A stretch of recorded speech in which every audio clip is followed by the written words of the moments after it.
सान्विका अपनी एक दोस्त के साथ एक बाबा के पास आती है।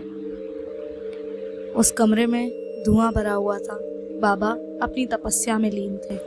उसकी दोस्त आती है और बाबा के सामने हाथ जोड़कर बैठ जाती है। बाबा बाबा हमारी मदद कीजिए। मेरी दोस्त के ऊपर मुसीबत आन पड़ी है। बाबा अपनी आंखें खोलते हैं और बोलते हैं, तुम्हारे घर में जो हो रहा है मुझे सब पता है। सान्विका बोलती है, तो बाबा ये सब कौन करा रहा है? आखिर मैंने किसी का क्या बिगाड़ा है? और ये पोटली, इसका क्या राज है? तुम्हारे पति जहाँ काम करते हैं वहां पर तुमसे कोई जलता है। मुझसे? पर वहाँ मुझसे कोई क्यों जलेगा? मैं तो वहाँ किसी से मिलती भी नहीं हूँ। है कोई। अब ये पता तुम्हें लगाना है, वो तुम पर काला जादू कर रही है और वो इस काम में माहिर है। पर इस बीच मेरे पति को कुछ हो ना जाए। उसके लिए मैं हूँ। मैं तुम्हें ये बबूत देता हूँ, अपने पति के माथे पर लगा देना। पर बाबा, वो तो मुझे अपने पास भी नहीं आने देंगे। उनका बर्ताव ऐसा बदल गया है कि मुझे पता है, लेकिन ये तुम्हें करना ही होगा। अपने पति को तुम्हें बचाना ही होगा, वरना अनर्थ हो जाएगा। ये सुनकर सान्विका और ज्यादा भयभीत हो जाती है कि कहीं उसके पति के साथ कुछ हो ना जाए, उसका हंसता खेलता परिवार कहीं उजड़ ना जाए। एक नई जिंदगी के इंतजार में वो दोनों कितना खुश थे, और आज सान्विका ने मन ही मन ठान लिया था कि वो उस औरत का पता लगा कर ही रहेगी। अपनी दोस्त के साथ घर आ जाती है। उसके हाथ में वो बबूत थी और वो उसको छुपाकर घर के अंदर लाना चाहती थी। सवाल ये था कि अब उज्जवल वापस आ चुका था। उज्जवल की लगातार तबीयत खराब नहीं हो रही थी, लेकिन वो रह रहकर चिल्ला रहा था। कभी उसकी आंखें लाल हो रही थी तो कभी वो पागलों जैसा बर्ताव कर रहा था। बर्तन फेंकना, अपने हाथ पटकना, और सान्विका इन सब चीजों से अब बहुत ज्यादा भयभीत हो रही थी। और सान्विका को अब उज्जवल की फिक्र ज्यादा लगी हुई थी। वह सोचती है, उज्जवल से प्यार से ही बात करनी होगी। अगर उज्जवल को किसी भी तरीके का शक हो गया तो वो पता नहीं क्या कर बैठेंगे। वो अपने पीछे बबूत छुपाती है और हॉल में आती है। उज्जवल उसे देखता है। उज्जवल की आंखें हल्की लाल थी, पर अभी उसके चेहरे पर एक हल्की सी मुस्कान थी। आ गई तुम? कहाँ थी? मैंने तुमसे कितनी बार कहा है कि बाहर मत जाया करो। उज्जवल की ऐसी फिक्र देखकर दोबारा सान्विका को थोड़ी तसल्ली हुई। नहीं, वो बस आशिका का मन था मिलने का, इसलिए मैं बस उससे मिलने गई थी। तुम कैसे हो? मुझे क्या होगा? तुम ऐसे सवाल क्यों कर रही हो? मैं तो एकदम ठीक हूँ। हाँ हाँ, तुम्हें क्या होगा? इन सवालों के जवाब देकर बस अंदर अपने कमरे में भागना चाहती थी। मानो उस पोटली को हटाने के बाद उज्जवल थोड़ा सा शांत हो गया। उज्जवल, मैं थोड़ी देर में आती हूँ, मुझे वॉशरूम यूज करना है। हाँ हाँ बिल्कुल, जाओ तुम। ये बोलकर सान्विका अंदर चली जाती है और बबूत को अपने अलमारी में रख देती है। किसी भी तरीके से उज्जवल को पता नहीं लगना चाहिए। उधर उस औरत की मंशाओं पर पानी फिर रहा था। ये कैसे हो सकता है? वो मेरा जादू विफल नहीं हो सकता। नहीं, मैं ऐसा नहीं होने दूंगी। और वो दोबारा अपने तंत्र मंत्र से उज्जवल को अपने वश में करने में लग जाती है। इधर वो अपने मंत्र फूंकती है और उधर उज्जवल की आंखें फिर से लाल होना चालू हो जाती हैं और उज्जवल जोर जोर से चिल्लाने लगता है। सान्विका उसकी आवाज सुनकर बाहर आती है और उसको फिर से डर लगने लगता है कि पक्का इस बार कोई औरत फिर से उस पर तंत्र मंत्र कर रही है। लेकिन इस बार वो देर नहीं करती और फ्लैट से बाहर जाके अपने एक नेबर को बुला लाती है। नेबर उज्जवल को ऐसे देख के उसको पकड़ने आ जाते हैं और सान्विका अंदर जाके बबूत ले आती है। उज्जवल अभी भी चिल्ला रहा था, रो रहा था। अंदर से बबूत लाते ही सान्विका उज्जवल के माथे पे लगा देती है और उज्जवल एक आखिरी बार बहुत तेज चीखता है। उज्जवल को ऐसा देखकर सान्विका बहुत ज्यादा डर जाती है। उसको उसके पति का दर्द दिखाई दे रहा था, लेकिन थोड़ी देर में वो बेहोश हो जाता है।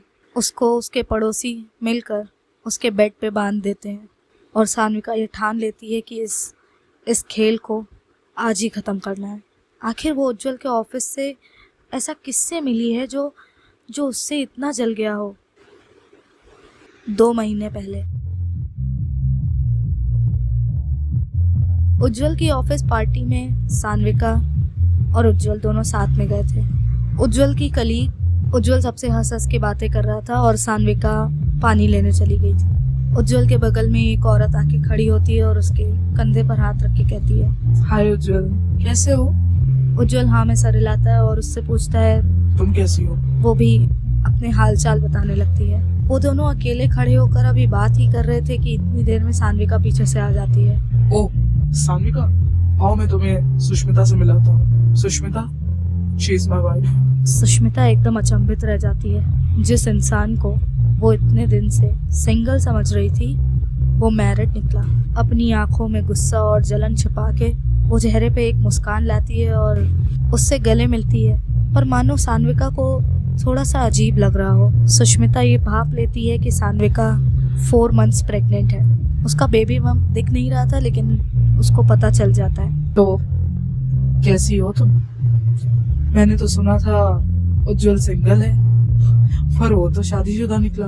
सान्विका को उसकी आवाज में जलन साफ दिख रही थी। सान्विका, मेरे लिए गुड लक है। अगर ये मेरी जिंदगी में नहीं आती तो शायद आज मैं जहाँ पर हूँ वहाँ पर नहीं होता। सुष्मिता की आंखें गुस्से से भरी हुई थी और कहीं ना कहीं सान्विका इस बात को भांप ले रही थी। सान्विका हंस के बोलती है, उज्जवल आप भी ना फालतू तारीफ मत करिए, किस्मत वाली तो मैं हूँ जो आप जैसा पति मुझे मिला। सुष्मिता उन दोनों को देखकर हंसती है। सही कहा, बहुत किस्मत वाले हो तुम दोनों। अच्छी बात है तुम दोनों को किसी की नजर ना लगे। अब मुझे थोड़ा सा काम है, तुम लोग पार्टी एंजॉय करो, मैं आती हूँ। कि वहां से चली जाती है। सान्विका उसी को देख रही थी। सुष्मिता एक बार फिर से उसको पलट के देखती है। सान्विका को ये अचानक से याद आ जाता है कि सुष्मिता से मिली है वो। सान्विका अमन को फोन करती है जो उज्जवल का काफी अच्छा दोस्त और कलीग था। वो उसको सब आप बीती बताती है क्योंकि वो उस पर भरोसा करती थी। कई बार अमन उसके घर आ चुका था। अमन उसको बोलता है कि मैं सुष्मिता का नंबर लेता हूँ और फिर हम दोनों चलेंगे, आप चिंता मत करिए, उज्जवल को कुछ नहीं होगा। एक बार फिर सान्विका उज्जवल को सोता हुआ छोड़कर और कमरे के चारों ओर बबूत छिड़ककर बाबा के पास चली जाती है। बाबा उज्जवल ठीक नहीं हो रहा है, आपको कुछ करना होगा, आप प्लीज मेरी मदद कीजिए। बाबा उसके साथ आने को राजी हो जाते हैं। थोड़ी देर बाद अमन जब उसका एड्रेस निकाल लेता है तो बाबा, सान्विका और अमन तीनों मिल के सुष्मिता के घर जाते हैं। सुष्मिता का घर एक बहुत ही सुनसान रोड पर था, मानो सुष्मिता समाज से एकदम अलग रहना चाहती हो। तीनों जाते हैं लेकिन बाबा उन लोगों से मना कर देते हैं कि कोई भी दरवाजे पर नॉक नहीं करे, हमें पहले घर की इधर उधर से छानबीन करनी रहेगी और हमें अंदर जाने का रास्ता ढूंढना होगा। तीनों रास्ता ढूंढने में लग जाते हैं। अमन को एक बैक डोर मिलता है और वो तीनों वहाँ से अंदर जाते हैं। धीमे धीमे रफ्तार से जब वो अंदर जाते हैं तो देखते हैं कि एक कमरे से धुआं धुआं बाहर आ रहा है और अंदर से मंत्रों की आवाज़ आ रही है। सुष्मिता की आवाज़ को सान्विका अच्छी तरीके से पहचान लेती है, पर अचानक से सुष्मिता मंत्र बोलने से रुक जाती है। घर में मानो एक अजीब सी शांति छा गई हो, एक भयानक सी शांति जिससे सब डर रहे थे। बाबा मन में कुछ मंत्र फूंक रहे थे और वो उन दोनों को अपने पीछे आने का इशारा करते हैं। तीनों एक एक करके उसी कमरे में घुसते हैं जहाँ पे सुष्मिता थी, पर सुष्मिता वहाँ दिखाई नहीं दे रही थी। अमन, आर यू श्योर यही घर है सुष्मिता का? अमन हाँ में सर हिलाता है। बाबा बोलते हैं, यही घर है उस चुड़ैल का जिसने तुम्हारे पति पर और तुम पर जादू किया हुआ है, और इस जादू को टालना, इस जादू को काटना आसान नहीं होने वाला है। तभी सुष्मिता पीछे से आती है। आ गई तो? मुझे तो लगा था कि तुम अपने पति उज्जवल को लेकर आओगी। खैर कोई नहीं, तुम आई या वो आया, बात तो एक ही है। आखिर मुझे खत्म तो एक ही को करना है ना। सब पीछे मुड़ के देखते हैं तो सुष्मिता काले लिबास में वहाँ पर खड़ी हुई थी। उसकी भयानक सी मुस्कुराहट से सान्विका को और ज्यादा गुस्सा आ रहा था। आखिर क्यों किया तुमने ऐसा? क्यों किया मेरे पति के साथ ऐसा? मैं तो बस उसे पाना चाहती थी, बीच में तो तुम आई हो। अब किसी को तो जाना पड़ेगा, या तो तुम मरोगी या उज्जवल, क्योंकि अगर वो मेरा नहीं हो सकता तो वो तुम्हारा भी नहीं होगा। बाबा जो इतनी देर से मंत्र फूंक रहे थे वो बबूत सुष्मिता पे छिड़क देते हैं और सुष्मिता चिल्लाने लगती है।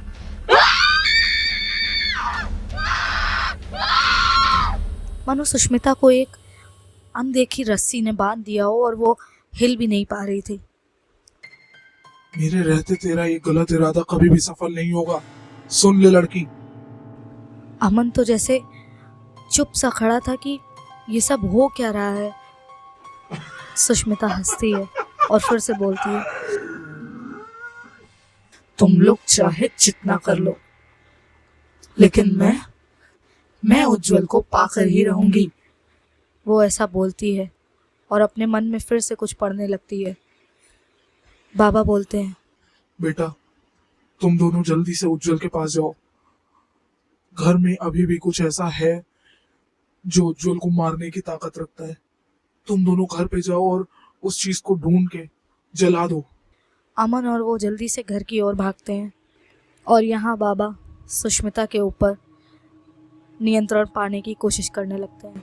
जब अमन और सान्विका अपने फ्लैट की बिल्डिंग के पास पहुँचते हैं तो वो लिफ्ट से चौथे माले पर जाते हैं और वहाँ देख कि सान्विका के फ्लैट से उज्जवल की तेज तेज चीखने की आवाज़ें आ रही थी। वो जल्दी से जाके फ्लैट को खोलने की कोशिश करती है पर मानो अंदर से फ्लैट बंद हो रखा हो। अमन फ्लैट के गेट तोड़ने की कोशिश करने लगता है और 10-12 कोशिश करने के बाद फ्लैट का गेट खुल जाता है। दोनों जाके उज्जवल को देखते हैं तो उज्जवल बेड पे तड़प रहा था। उसका शरीर इतना ज़्यादा कमज़ोर हो चुका था मानो उसको 1 महीने से खाना ही ना मिला हो और उसका रंग धीरे धीरे काला होता जा रहा था। भाभी हमको जल्दी से वो चीज ढूंढनी है जो उज्जवल की ऐसी हालत कर रही है। लेकिन वो होगी कहाँ? सान्विका को तो दिमाग काम करना ही बंद कर गया था। वो लोग पूरे घर की तलाशी लेने लगते हैं, घर का सामान इधर उधर करने लगते हैं, लेकिन कोई भी चीज़ उनके हाथ नहीं लगती। उज्जवल अभी भी चिल्ला रहा था और उज्जवल और सान्विका के रूम के सारे चीज़ें इधर उधर उड़ के टूट रही थी। उन लोगों ने गेट बंद कर दिया था। अमन और सान्विका वापस हॉल में आते हैं तो सान्विका बुरी तरीके से रो रही थी। उसके पास मानो वो उम्मीद ही हार चुकी हो कि वो अब उज्जवल को बचा पाएगी। अमन उसको कंधे से पकड़ता है और बोलता है, भाभी आप बिल्कुल चिंता मत करो, आप बस अपने दिमाग पर जोर डालो और याद करो कि क्या कोई ऐसा इंसान, कोई ऐसा व्यक्ति आपके घर में आया है जो ये सब कर सकता हो, जो वो चीजें रख सकता हो। तो सान्विका सोचने लगती है कि आखिर पिछले 6 महीनों में या पिछले कुछ दिनों में इस घर में कौन आया था। तो उसे बस एक ही नाम याद आता है, उषा दीदी। उसकी मेड बस कुछ दिन पहले ही लगी थी और 15 दिन बाद ही उसने काम करना छोड़ दिया था। उषा ने खुद फ़ोन करके तो मना नहीं किया था, लेकिन उसके पति का फ़ोन आया था कि वो अब काम करने नहीं आ पाएगी। उसने अमन को बताया, मेड थी जो आई थी मेरे घर में, लेकिन वो 15 दिन बाद ही चली गई थी। अमन उससे पूछता है कि मेड कहाँ कहाँ काम करती थी। कहाँ? वो तो पूरे घर में ही रहती थी। झाड़ू पोछा बर्तन सब उसी का काम था, इवन खाना तक वो बनाती थी। किचन, हॉल, बाथरूम सब जगह देख चुके हैं भाभी। इसका मतलब जो भी है अब आपके कमरे में ही है, हमें अंदर जाकर देखना होगा। सामने कहा में सर हिलाती है और दोनों उस कमरे में घुसते हैं। कमरे में घुसते ही देखते हैं तो उज्जवल के हाथ बेड से जिस रस्सी से बंधे थे वो वहीं पड़े थे, लेकिन उज्जवल उन्हें कहीं नहीं दिखाई देता। अभी उज्जवल को ढूंढने का कोई फायदा नहीं है। जल्दी से कुछ गुड़िया या किसी भी तरीके की पोटली कुछ भी ढूंढना होगा हमें। सान्विका हाँ में सर हिलाती है और दोनों पूरे कमरे की छानबीन करने लगते हैं कि तभी उज्जवल आके अमन का गला पकड़ लेता है और उसको ज़मीन पर गिरा देता है। अमन चिल्लाने लगता है और उज्जवल को वापस बुलाने की कोशिश करता है, लेकिन उज्जवल वापस नहीं आ रहा था। सान्विका उसे बचाती इससे ज़्यादा ज़रूरी था कि वो उस सामान को ढूंढ कर जला दे। सान्विका उस सामान को ढूंढने लगती है तो उसको कहीं कुछ नहीं मिलता। बेड के नीचे जो दरार थी, जब वो उसमें देखती है तो वहाँ पर एक गुड़िया पड़ी थी। वो उसको उठाती है और उज्जवल की गर्दन उसकी तरफ घूमती है, मानो वो अब सान्विका को मार के ही दम लेना चाहता हो। उज्जवल अमन का गला छोड़कर सान्विका की तरफ दौड़ता है तो सान्विका पीछे झटके से गिर जाती है। सान्विका के गिरने से उसके पेट में एक झटका पड़ता है और उसका पेट दर्द होने लगता है। उसकी गुड़िया दूर जाकर गिर जाती है और उज्जवल उसके ऊपर चढ़ जाता है और उसका गला पकड़ के दबाने लगता है। अमन पीछे से आता है और उज्जवल को खींच कर अलग करता है, लेकिन वो संभालना बेहद मुश्किल होता जा रहा हो, मानो उसके अंदर 10 आत्माओं की शक्ति आ गई हो। किसी तरीके से अमन उसको पकड़ के रखता है और सान्विका से बोलता है, भाभी जल्दी जाकर इस गुड़िया को जला दो। सान्विका हाँ में सर हिलाती है, लेकिन उसके पेट में इतना दर्द होता है कि वो उठ भी नहीं पा रही थी। उज्जवल को संभालना अब और भी ज़्यादा मुश्किल होता जा रहा था, लेकिन उज्जवल की ऐसी हालत देखकर सान्विका अपने आप को मजबूत करती है और जैसे तैसे उठकर उस गुड़िया को उठाती है और किचन की तरफ भागती है। उज्जवल अमन को उठाकर दूर फेंक देता है और सान्विका के पीछे भागता है। वो फिर से एक बार सान्विका के गले को पीछे से पकड़ लेता है और सान्विका अपने आप को छुड़ाने की कोशिश करने लगती है। उसका दर्द बढ़ रहा था, लेकिन वो फिर भी किसी तरीके से उज्जवल से अपने आप को अलग करने की कोशिश करती है और उसकी सांसें रुकने लगती हैं। उसका शरीर अब हल्का हल्का नीला पड़ने लगा था और वो उसके हाथों को पकड़ के अलग करती है, लेकिन उज्जवल उसे नहीं छोड़ता। तभी पीछे से अमन आकर उज्जवल के सर पे कुछ मार देता है। उज्जवल नीचे गिर जाता है और उसके सर से खून निकलने लगता है। सान्विका देखकर और डर जाती है। वो दोनों उज्जवल को देख रहे थे कि अचानक से उज्जवल आंखें खोलकर दोबारा अमन पे कूद पड़ता है। सान्विका इस बार देर नहीं करती और जाकर गुड़िया को गैस पर रख देती है। उज्जवल उसको देखता है और उसकी तरफ भाग कर आता है, लेकिन तब तक सान्विका गैस जला चुकी थी और वो गुड़िया धुआं धुआं करके जलने लगती है। उज्जवल चिल्लाने लगता है। बुरी तरीके से चिल्लाते हुए उज्जवल के अंदर से मानो एक काला धुआं निकल रहा हो, जैसे उसकी रूह अलग हो रही हो। जब तक गुड़िया पूरी तरीके से जल नहीं जाती तब रहता है, और जैसे ही गुड़िया जल जाती है गिर जाता है। उसका शरीर एकदम नॉर्मल हो चुका था और सान्विका वहीं रोते रोते गिर जाती है। सान्विका के अब ब्लड निकलने लगा था और वो ये जान चुकी थी कि वो उज्जवल को बचाने में तो सफल रही, लेकिन वो अपने बच्चे को नहीं बचा पाई और उसकी आंखों के सामने अंधेरा छा जाता है। जब सान्विका को होश आता है तो रोता हुआ उज्जवल उसके बगल में बैठा था। सान्विका उसका हाथ पकड़ती है। सान्विका को होश तो नहीं था, लेकिन उसको इतना पता था कि उसके अंदर अब वो नन्ही जान नहीं बची है। उसकी आंखों से भी आंसू बहने लगते हैं। उज्जवल उससे माफ़ी मांगने लगता है, लेकिन सान्विका उसे रोक देती है और नाम ऐसा रिलाती है। दोनों वहीं रोते रहते। सुष्मिता का भी अंत बहुत बुरा हुआ था। बाबा के मंत्रों से वो अपने आप को रोक नहीं पाई और कहीं ना कहीं उसका जादू उसी पर उल्टा पड़ गया। उसका शरीर उस दिन वहीं राख बन के गिर जाता है। उज्जवल कमरे में बैठकर अपने लैपटॉप पर कुछ काम कर रहा था। तभी सान्विका आती है और वो वॉशरूम से आते हुए हल्का सा मुस्कुरा रही थी। वो जब आकर अपने बेड पे बैठती है तो उज्जवल उस पर ध्यान नहीं देता और अपने काम में काफ़ी ज़्यादा बिजी था। उज्जवल, और वो उसका लैपटॉप बंद कर देती है। क्या बेबी, मैं काम कर रहा था, मुझे सेव तो कर लेने देती।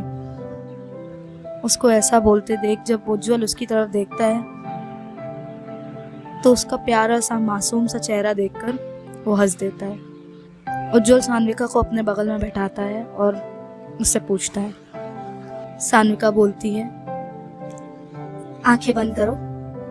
उज्जवल उसको घूर के देखता है और फिर हंसते हुए आंखें बंद कर लेता है। सान्विका उसके हाथ में कुछ रखती है अब आंखें खोलो। और जब उज्जवल उस चीज को अपने हाथों में देखता है तो उसकी आंखों से आंसू बहने लगते हैं। सान्विका भी रोने लगती है और हाँ में सिर हिला देती है। वो उसको अपने सीने से लगा लेता है और उससे बोलता है। इस बार कुछ नहीं होगा। इस बार मैं तुम पे और अपने बच्चे पर आंच भी नहीं आने दूंगा। I am so happy. और वो दोनों इसी तरीके एक दूसरे से वादा करते हैं कि वो अपने परिवार पे या बढ़ते हुए परिवार पे कभी कोई आंच नहीं आने देंगे। अगर ये कहानी आपको पसंद आई हो तो मेरे चैनल को सब्सक्राइब करें, इस वीडियो को जितना हो सके लाइक करें, अपने फ्रेंड्स और फैमिली के साथ शेयर करें और कमेंट्स में अपनी राय देना बिल्कुल मत भूलिएगा। आप साथ ही साथ मेरे सोशल मीडिया हैंडल्स फॉलो कर सकते हैं जहाँ पर आप मुझे पर्सनली अपने एक्सपीरियंसेस या अपनी स्टोरीज भेज सकते हैं, जिसको मैं खुद अपने चैनल पर पोस्ट करूँगी और आपको टैग करूँगी। तो मिलते हैं अगली कहानी के साथ।